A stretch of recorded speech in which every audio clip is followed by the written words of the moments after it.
स्वागत है आपका एक और शानदार वीडियो के अंदर। मैं आयशा जैन, फाइनेंस कोच। आज हम बात करेंगे पैसों के नियमों के बारे में। हर इंसान चाहता है कि उसका एक सपना है कि उसके पास पैसों की कभी कमी ना हो। आज हम सभी पर बात करेंगे कि ऐसे क्या तरीके हैं या ऐसे क्या नियम हैं जो आपके पैसों को हमेशा बढ़ावा देंगे। साथ ही साथ आप इन नियमों को सीखकर आपके घर में पैसों की कमी नहीं होगी। अगर आप इस चैनल पर नए आए हैं तो चैनल को अभी सब्सक्राइब कर लीजिए, बेल आइकन को हिट कर दीजिए, जिससे कि ऐसी नॉलेजेबल और वंडरफुल वीडियो आप बिल्कुल भी मिस ना करें। शुरुआत करते हैं। सबसे पहला नियम जो आता है वो बहुत ही इम्पॉर्टेंट है। आपको कभी भी डिपेंड नहीं रहना है अपने लक के ऊपर। बहुत सारे लोग क्या करते हैं, वो अपने लक के ऊपर डिपेंड रहते हैं, मतलब अपने भाग्य के ऊपर। कई बार लोग ऐसा कहते हैं कि ये तो मेरे भाग्य में ही नहीं लिखा था, मेरा नसीब ही खराब है, मैं पैदा ही मनूस घड़ी में हुआ था। ऐसे शब्दों का इस्तेमाल वो करता है।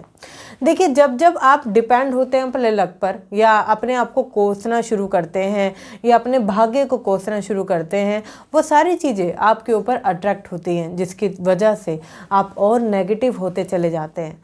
आपको पता है आजकल बहुत एक ट्रेंड में चल रहा है। लोग ऐसा मानते हैं कि उन्हें बहुत ज़्यादा नज़र लग रही है या नज़र बहुत ज़्यादा काम कर रही है। अगर आप एक चीज़ देखोगे, हो सकता है शायद आप ही काम ना कर रहे हो, तो नज़र तो काम करेगी करेगी, राइट। अगर आप काम कर रहे हो तो ये सारी चीज़ें डिपेंड नहीं करती। बहुत सारे लोग डिपेंड होते हैं अपने भाग्य के ऊपर, उन चीज़ों को रिपीट करते हैं, कितना भी अच्छा मिल जाए मगर उन्हें लगता है कि मेरा नसीब ही ख़राब चल रहा है। या कुछ लोग सोचते हैं कि जो लिखा होगा वो मिल जाएगा, मेरे भाग्य में होगा तो उसे आना ही होगा, उसे होना ही होगा, भाग्य में लिखा होगा ना, मेरे नसीब में होगा तो ये हो जाएगा। अगर आप ऐसा सोचोगे तो वो कभी नहीं होगा। एक बात समझिए, जो चीज़, ये समझिए आज हर चीज़ आपके हाथ में है। आप जो चाहें वैसा अपने भाग्य लिख सकते हैं, आप जैसा चाहें वैसा बना सकते हैं, मगर आप डिपेंड है कि जब होगा देखा जाएगा या किसी दिन ये मुझे मिल जाएगा, तो ऐसा कभी नहीं होगा। ये पैसा का बहुत बड़ा नियम है। कुछ लोग कहते हैं इसे तो भाग्य से मिला, ये अमीर हो गया, ये इसके भाग्य में लिखा हुआ था इतना पैसा।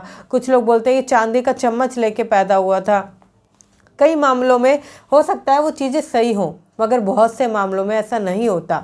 बहुत से मामलों में पैसों का नियम मैटर करता है। उसको पता है कि कितना मुझे पैसों को लेकर ध्यान रखना है, क्या क्या करना है, वो सारी चीज़ें आपके ऊपर भी लागू करती हैं। इसलिए डिपेंडेंसी को छोड़कर अपने ऊपर भरोसा रखें, कॉन्फिडेंस रहें कि यस आप कर सकते हैं, आप एक्स्ट्रा पैसा भी कमा सकते हैं। आप चाहें जो चीज़ को आप सोच रहे हैं ना, बस आपको हिम्मत रखनी है कि मैं उतना पैसा कमा सकता हूँ, और भागेंगे ना उस तक तो वो चीज़ आप तक अचीव ज़रूर होगी। अगला पॉइंट इसमें आता है कैलकुलेटेड रिस्क लेना। कई बार जब मैं रिस्क लेने की बात करती हूँ तो कुछ लोग कहते हैं कि मैम हम रिस्क कितना लें, या हम बिना सोचे समझे रिस्क ले लें, क्या हम कैसे कर सकते हैं। एग्जाम्पल समझाती हूँ। मेरे बड़े भैया हैं, जब उन्होंने फैक्ट्री खोली, उनके रिस्क लेने की क्षमता 4 लाख रुपए तक की थी। मतलब उन्होंने थोड़ा बैकअप से लिया, थोड़ा घर से लिया, इधर उधर से लिया, 4 लाख रुपए वो एग्जैक्टली सेफ खेल सकते थे। बट जब उन्हें पता ही नहीं चल रहा था फैक्ट्री में कितना सामान आ रहा है, कितनी मशीनें आ रही हैं, कौन कौन सी मशीनें आ रही हैं, जहाँ उन्होंने 50,000 की मशीन 1 लाख रुपए की लिखी, वहाँ वो 2.5 लाख रुपए की मशीन लेकर आ रहे हैं, जिसकी वजह से वो खर्चा 4 लाख से लेकर 8, 10 और एवरेज जो वहाँ तक पहुँचा वो 11 लाख रुपए था।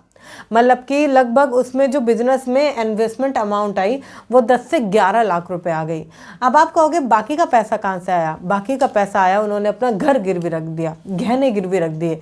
मतलब अब देखा जाए तो ये रिस्क कैलकुलेटेड नहीं है। ये रिस्क ऐसा रिस्क है, अगर किसी कारणवश फैक्ट्री में कुछ ऊंच नीच हो जाती है तो सारी चीज़ें गिरवी रख चुके हैं, मतलब कि पूरी एसेट, पूरा बैकअप वो ख़त्म कर चुके हैं। तो अगर आप देखें तो हमेशा समझदारी की बात आती है कि आप कैलकुलेटेड रिस्क लें, मतलब कि उतना रिस्क लें जितना आप झेल जाएंगे, जितना आपको लगता है कि अगर 19-20 भी हो गया तो देखा जाएगा, इस चीज़ को यहाँ से सेटल कर देंगे वहाँ पर, या मेरे पास इतना पैसा यहाँ रखा हुआ है, अगर किसी कारणवश वहाँ कोई गड़बड़ हो गई तो हम यहाँ से उठा के यहाँ थोड़ा सा पैसा ट्रांसफ़र कर देंगे और थोड़ा सा हम कहीं से अरेंज कर लेंगे। तो इस तरीके से क्या होता है, ये होता है मनी मैनेजमेंट का एक सवाल होता है कि आपको देखने की ज़रूरत है कि आपका रिस्क कितना है। कई बार लोग इस चीज़ को नहीं समझते, वो समझते हैं या तो रिस्क मतलब बहुत ज़्यादा। अगर आप ये समझोगे कि मनी मैनेज को करने के लिए, मनी मैनेजमेंट आपको संभालने के लिए अगर आप कैलकुलेटेड रिस्क लेते हो तो वहाँ पर आपको दिक्कत आएगी नहीं। आपको बस समझदारी की ज़रूरत है कितना रिस्क मुझे लेना है। अगला पॉइंट आता है पैसों के बारे में सीखते रहना। आपको पता है पैसा का सबसे बड़ा नियम है आपको सीखने की जरूरत है। आपको पता है पैसों के ऊपर बहुत सारी बुक्स लिखी गई हैं, पैसों का ज्ञान, मनोविज्ञान, बहुत सारी ऐसी बुक हैं जो लिखी गई हैं सिर्फ इसलिए क्योंकि ये नॉलेज कहीं पढ़ाई नहीं जाती। आपको पता है आपने जितनी भी स्टडी करी या जिस भी आप अभी जगह हो, कहीं भी नहीं पढ़ाया गया कि पैसों का मनी मैनेजमेंट कैसे किया जाएगा, किस तरीके से आप पैसों को ज़्यादा संभाल सकते हैं, कमा सकते हैं। ये सारी चीज़ें कहीं नहीं बताई गई। बस आपको समझदारी की ज़रूरत है कि हम इसे कैसे सीख सकते हैं। अगर आप ये सब सीखना चाहते हैं तो मैं आपके लिए लेकर आई हूँ अपना बूस्टर फाइनेंस, जिसका बहुत ही मिनिमम कॉस्टिंग है और आप इसे अफोर्डेबल प्राइस के अंदर ले सकते हैं। इसमें आपको क्या क्या मिलता है, इसमें मैं आपको ऐसे 11 तरीके बताती हूँ जिन गलतियों से आप बचकर अमीरी की ओर जा सकते हैं।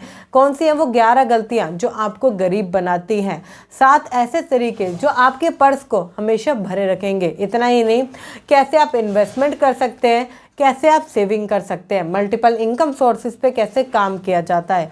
अगर आप ये सब सीखना चाहते हैं, आप सीखना चाहते हैं पैसों के ज्ञान को, आप सीखना चाहते हैं कैसे आप हेल्थ इंश्योरेंस, टर्म इंश्योरेंस और भी चीज़ों से आप पैसा बैकअप में रखें, ये सारी चीज़ें अगर आप सीखना चाहते हैं तो आपको ये ज़रूर लेना चाहिए। अभी तक बहुत सारे लोगों ने इसमें इनरोल कर चुके हैं और बहुत ही कम प्राइस है, मात्र 49 रुपये में आप इसे ले सकते हैं। लिंक आपको डिस्क्रिप्शन में मिल जाएगा। अगर आप इसे लेते हैं तो आपको 1-to-1 सेशन मेरे साथ मिलता है। वहाँ पर हम रोड मैप क्लियर करते हैं कि किस तरीके से आपकी आर्थिक स्थिति को आप मजबूत करेंगे, कैसे आप फाइनेंस का एक नया स्टेप उठाएंगे। क्योंकि देखिए, जब आप अपने लिए कुछ इम्प्लीमेंटेशन करते हैं या कुछ पे करते हैं तो उसमें आप कहीं ना कहीं इम्प्रूव करते हैं, क्योंकि फ्री की नॉलेज बहुत है, आपने देखा, इम्प्रूव नहीं कर पाए। बट जब आप वहाँ पर पे करते हो, इम्प्रूवमेंट की तरफ जाते हो, आपको एक मेंटरशिप सपोर्ट मिलता है, तो वहाँ पर ग्रोथ आती है। तो एक बार आप पिन कमेंट में और डिस्क्रिप्शन में लिंक है उसे चेकआउट ज़रूर कीजिएगा। मात्र 49 रुपीज़, 49 रुपये में से लेकर आप अपनी ग्रोथ को 10x कर सकते हैं। आगे बढ़ते हैं। जैसे कि मैंने अभी आपको यहाँ से काफ़ी चीज़ें क्लियर करी, इसमें अगली चीज़ आती है आपको पैसों का गोल रखना होगा। आपको पता है पहले मैं इन चीज़ों में नहीं मानती थी, मुझे ऐसा लगता था कि अरे नहीं देखा जाएगा, जितना कमा लेंगे देखेंगे। पता है जब आप फिक्स गोल सोच लेते हो कि 10 तारीख को मुझे 50,000 रुपये इकट्ठा करने हैं, तो आप उसके लिए भागते हो, क्योंकि आपके दिमाग में वो गोल चलता रहता है, वो एक सेगमेंट चलता रहता है, मुझे उतने पैसे इकट्ठा करने हैं, मुझे उतने पैसे इकट्ठा करने हैं। जब आप इस तरीके से भागते हो ना, तो आप गोल की तरफ जाते हो। आपको ये समझने की ज़रूरत है कि आपको एक पैसे का गोल बनाना होगा। वो कुछ भी हो सकता है। देखिए, मैं ये नहीं कहूँगी आप 50,000 रुपये का बनाएं, आप अपनी बजट के अनुसार बना सकते हैं। किसी का बजट 5,000 भी हो सकता है, किसी का बजट 15 भी हो सकता है, लाख भी हो सकता है, 2.5 लाख और 5 लाख तक भी हो सकता है। जिसका जितना बजट है, जिसकी जैसी इनकम है, उसके अनुसार आपको अपने पैसे कमाने का गोल बनाना चाहिए।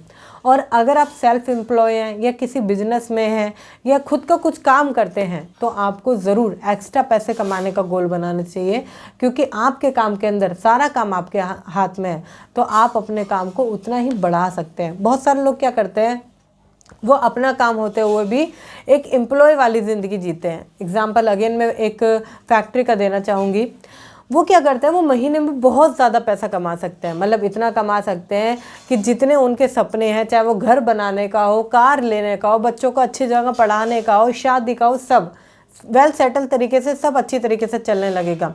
मगर वो एक ही चीज़ सोचते हैं, बस दाल रोटी का पैसा निकल जाए, जिसकी वजह से पूरे महीने में वो मात्र 10 से 15 दिन काम करते हैं। 15 दिन उनका कोई ना कोई ऑब्जेक्शन चलता है कि आज मुझे वहाँ जाना है, आज मेरी फ्रेंड की डेथ में जाना है, आज मुझे वहाँ जाना है, यहाँ जाना है, जिस वजह से वो ऑलरेडी पैसे को कम कमाते हैं। पैसे कम कमाते हैं, उन्हें लगता है कि यार ये तो कम ही आ रहा है मेरे पास। बट ऐसा नहीं है, बिकॉज आप सेल्फ एम्प्लॉय हो वहाँ पर और आप पैसे को ज़्यादा बढ़ा सकते हो। मगर आप सोचते हो कि मैं खाली एम्प्लॉय हूँ, तो जहाँ मैं पहले भी 15,000 रुपये कमाता था, मैं यहाँ पर भी 15 से 20,000 रुपये कमाऊँ। पता है, ये जो सेल्फ एम्प्लॉय या बिजनेस वाली लाइफ होती है ना, ये बहुत बढ़िया लाइफ होती है। आप अपने अनुसार अपना पैसा जितना चाहें उतना बढ़ा सकते हैं। आप किसी की कैपिंग के मोहताज नहीं है कि आपको 25 ही मिलेगा। आप कितनी भी मेहनत कर लो, कुछ भी कर लो, आपको 25 ही मिलेगा। नहीं, आप बहुत अच्छे काम के अंदर है। अगर आप सेल्फ एम्प्लॉय या खुद का कोई बिजनेस करते हैं, या चाहे वो छोटा ही सही, क्योंकि आप उसमें अपनी ग्रोथ को बढ़ते हुए देख सकते हैं, अपनी जो पावर है उसको देख सकते हैं कि हाँ, मैं यहाँ से लेकर यहाँ तक तो बढ़ा ही सकता हूँ। अगला पॉइंट इसमें आता है, आपको कंपाउंडिंग का समझना होगा। देखिए, बहुत सारे लोग क्या कहते हैं कि कंपाउंडिंग मैटर नहीं करती, या कंपाउंडिंग क्या चीज़ होती है। आपको पता है, कंपाउंडिंग वह चीज़ है जो आपकी ग्रोथ को और दुगनी तरीके से बढ़ाती है। देखिए, जहाँ आपको कंपाउंडिंग के ज़रिए पैसा बढ़ता हुआ दिखता है, वहाँ आपको पैसा ज़रूर लगाना चाहिए, चाहे वो इन्वेस्टमेंट हो, आपकी एसआईपी हो सकती है, आजकल बहुत सेफ म्यूचुअल फंड में भी आप जा सकते हैं। तो ये आपको वहाँ पे कंपाउंडिंग दिखने का मौका मिलेगा। आज की बात है, आज मैं बैंक गई थी, ठीक है। मैंने वहाँ पे पूछा कि अभी आपका इंटरेस्ट रेट क्या चल रहा है, अभी एफडी का इंटरेस्ट रेट क्या चल रहा है। तो उन्होंने कहा कि हमारे बैंक में जो मिल रहा है आपको 400 डेज पे 7.05 मिल रहा है। मैं कहा अच्छा, बट उन्होंने मुझे कहा कि ये जो 400 दिन वाली एफडी है वो बंद हो चुकी है, अब यहाँ पर चलती है लगभग 11 महीने की। हाँ, 11 महीने की है, लगभग 1.5 साल तक की हमारे पास है। मैंने कहा उसमें क्या है, अगर आप 11 महीने करवाते हो तो उसमें आपको 6 के आसपास मिलेगा, और आप 2 साल वाली करवाते हो तो 7.25 मिलेगा। अब कुछ लोग क्या करेंगे, वो लोग 11, वो जो 2 साल वाली है उस पर चले जाएंगे कि 7.25 मिल रहा है, और कम से कम मुझे 2.0 एक्स्ट्रा ही मिल रहा है देखा जाए तो, राइट। बट ऐसा नहीं है, एक तरफ देखिए 7.05, एक तरफ है 7.25, ज़्यादा अंतर नहीं है। मगर वहाँ पर टाइम का ड्यूरेशन देखिए, जहाँ पर आपका इंटरेस्ट रेट लगभग 14 to 15 हो जाता, वहाँ पर आप इंटरेस्ट रेट देख रहे हैं मात्र थोड़ा सा बढ़ा हुआ है। ये बहुत दिक्कत की बात है, लोग इसको कैलकुलेट नहीं करते सही से। आपकी एफडी भी 2 तरीके से होती है, एक होती है सिंपल इंटरेस्ट, एक होती है कंपाउंडिंग इंटरेस्ट। बहुत कम जगह है जहाँ पर कंपाउंडिंग इंटरेस्ट मिलता है, मगर जब आप पूछेंगे तभी तो आपको पता चलेगा कि कंपाउंडिंग इंटरेस्ट कौन से बैंक में मिल रहा है। जिस बैंक में मिल रहा है, जो बैंक आपको अच्छा बेनिफिट दे रहा है, अच्छा फाइनेंशियल कंडीशन प्रोवाइड कर रहा है, वहाँ पर आपको करना चाहिए। ज़रूरी नहीं कि आपने एफडी में पैसा डाल दिया बस ब्लॉक हो जाए। कई बार पैसे में रखे रखे आप ये सोचिए, हो सकता है कि उस पैसे को आप किसी काम में लेते, बट आपने सोचे कि एफडी में पड़ा हुआ है, तो वो पैसा ऑलरेडी हो सकता है कि खराब हो रहा हो। बहुत कम लोग होते हैं जो इन चीज़ों को समझ पाते हैं। ये पैसों के नियमों में से आते हैं, क्योंकि पैसा कमाने के साथ साथ आपको पैसे को बचाना भी है और बढ़ाना भी है। ये एक बच्चे की तरह होता है, ठीक है। आप बच्चे को नई दुनिया में लेकर आते हैं, ठीक है, मगर फिर उसे बचाते भी है, दुनिया की बुराइयों से उसे बचाते हैं, उसे बड़ा करते हैं। तो इसी तरीके से आपका पैसा भी होता है। अगर आप पैसों को ध्यान नहीं रखोगे ना, तो बच्चे की तरह इधर उधर चला जाएगा, और फिर बाद में आपके पास एक गिल्ट रह जाएगा, काश मैंने ये कर लिया होता तो मेरे पैसे खराब नहीं होते, काश मैंने ये किया होता तो मेरा पैसा बढ़ता हुआ दिखता। क्योंकि पैसे के ज्ञान को समझना होगा। अगर आप पैसे के ज्ञान को मैनेज करते हैं तो आपको कभी भी किसी भी चीज़ की ज़रूरत नहीं पड़ती है, और आप चीज़ों को बढ़ते हुए क्रम में देख पाते हैं। अगला इसमें पॉइंट आता है, आपको फ्रीडम को समझना होगा। बहुत सारे लोग फ्रीडम का गलत मतलब निकालते हैं। फ्रीडम का मतलब उन्हें लगता है कि ज़िंदगी में आज़ादी, हाँ, घूमना फिरना, ये एक आज़ादी है। नहीं, फ्रीडम का मतलब होता है कि आपके पास पैसों की दिक्कत ना हो। सपोज़ मेरे घर के खर्चे अभी 50,000 रुपये के हैं, मुझे अभी रेंट देना है, दिल्ली में कमेटी नाम की चीज़ चलती है वो देना है, मेरी इंस्टॉलमेंट जाती है, काफ़ी चीज़ें हैं जो मैं मान के चलती हूँ कि मेरे ऊपर 50,000 रुपये के खर्चे हैं। अगर मैं इससे फ्रीडम हो जाऊं, मतलब कि मेरा 50,000 रुपये मुझे पता हुआ है ये ऑटोमेशन के थ्रू या ऑटोमेटिकली चला जाएगा, या मेरे पास इतना पैसा रखा हुआ है, हाँ, उसके लिए मुझे एक्स्ट्रा कमाने की, मेहनत करने की ज़रूरत नहीं है, मेरे पास इतना पैसा 1 साल के लिए, 2 साल के लिए, 5 साल के लिए बैकअप में रखा हुआ है। इसे कहते हैं फ्रीडम। ना कि वो फ्रीडम जो आप घूमने फिरने में अपना टाइम या पैसा वेस्ट कर रहे हो। फ्रीडम होती है आपकी आर्थिक स्थिति मजबूत होना, आपका फाइनेंशियल बैकग्राउंड अच्छा होना। बहुत कम लोग हैं जो आज के समय में रिटायरमेंट प्लान करते हैं। आपको पता है, बहुत सारे वीडियोस में बताया जाता है कि रिटायरमेंट बहुत ज़रूरी है, ज़रूरी है, ज़रूरी है। आप सुनते हो, करते नहीं हो। मैं आपको बताऊं, बहुत ही ऐसी छोटी छोटी भी स्कीम है जो मात्र 500 रुपये से 300 रुपये से शुरू हो जाती है। अगर आपको लगता है ना कि बहुत ही कम अमाउंट में करना है तो यहाँ आप जा सकते हैं, और अगर आपको लगता है कि मेरे पास बहुत ही अच्छी अमाउंट है 5,000 10,000, तो उसके लिए और भी अलग प्लान्स आते हैं। साथ ही साथ आप SIP की तरफ जा सकते हैं। म्यूचुअल फंड एक बेहतर ऑप्शन है। स्टॉक मार्केट में आप सही चीज़ों को देखते हुए अच्छे स्टॉक में आप पैसा लगा सकते हैं, मगर हाँ वहाँ लगाइए जहाँ आपकी सिक्योरिटी को यहाँ पर प्लान कर रहे हैं, क्योंकि यहाँ पर हम आपका रिटायरमेंट प्लान कर रहे हैं। और भी बहुत सारे तरीके होते हैं, मगर आप जब सोचेंगे तभी तो। अगर आप रिटायरमेंट सोचोगे ही नहीं तो। आज भारत में 95% ऐसे लोग हैं जो रिटायरमेंट सोचते ही नहीं है। उन्हें कोई फिक्र नहीं है, कल का कल देखेंगे ऐसा बोलते हैं, या कल जो होगा देखा जाएगा। कल किसने देखा है? आई नो कि कल किसी ने नहीं देखा है, मगर आप उसको प्लान तो कर सकते हो कि अगर कल कुछ खराब भी होता है तो मेरे पास इतना होगा कि मैं उसको संभाल लूँगा। ये ज़रूरी होता है। आप भाग रहे हो मैटेरियलिस्टिक चीज़ों के पीछे, जो कि ऐसी चीज़ें हैं आज हैं कल नहीं होंगी।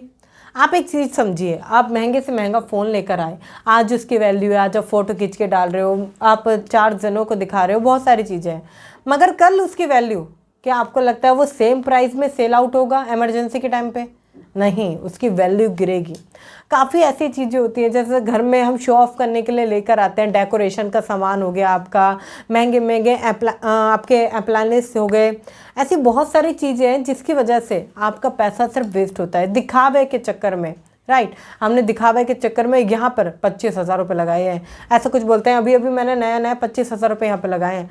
क्या आप उस 25,000 रुपये को निकाल सकते हो? मैं एक अमाउंट दे रही हूँ बस आपको। बहुत सारे लोग हैं जो इस तरीके से पैसा वेस्ट करते हैं। आपको समझदारी की ज़रूरत है। पैसा उतना ही हिसाब से खर्च कीजिए जितनी ज़रूरत है, और जिस चीज़ की ज़रूरत नहीं है उसको इन्वेस्टमेंट में लगाएं, क्योंकि वो कल आपके काम आएगा। जब कल महंगाई बढ़ जाएगी, सरकार बदल जाएगी, काफ़ी चीज़ें ऐसी होंगी जो आपके कंट्रोल से बाहर हो जाएंगी। ऑलमोस्ट सारी चीज़ें ये समझिए, जब आपके पास कमाने के सोर्सेस कम होंगे या आपकी शायद नौकरी भी नहीं रहेगी, तो वो पैसा आपकी ढाल बन के खड़े होगा। और ये बहुत ज़रूरी है, जो कि आप समझ नहीं पाते। ये बहुत सारे लोग लैग कर देते हैं इसके पीछे। अगर आपने कुछ भी इस वीडियो से सीखा है तो शेयर कीजिए वीडियो उन लोगों के साथ जो पैसों के नियमों को समझ नहीं पाते, या फाइनेंशियली कंडीशन को छोड़कर ऐसी चीज़ों के पीछे भागते हैं जो कभी भी उनके लिए बेनिफिशियल नहीं है। क्योंकि आपका एक शेयर सामने वाले की लाइफ में बहुत इंक्लूड करेगा, और मुझे पता है कि आप एक छोटा सा शेयर ज़रूर करेंगे। शेयर करें। यहाँ तक आए हैं तो वीडियो को फटाफट से लाइक कर दीजिए। और हाँ, अगर अभी तक चैनल सब्सक्राइब नहीं किया है तो चैनल को सब्सक्राइब करें, बेल आइकन को हिट करें। जाने से पहले डिस्क्रिप्शन बॉक्स को चेक करना बिल्कुल ना भूलें। मिलते हैं फिर किसी शानदार वीडियो के बाद, शानदार सेशन के अंदर। तब तक के लिए थैंक यू सो मच।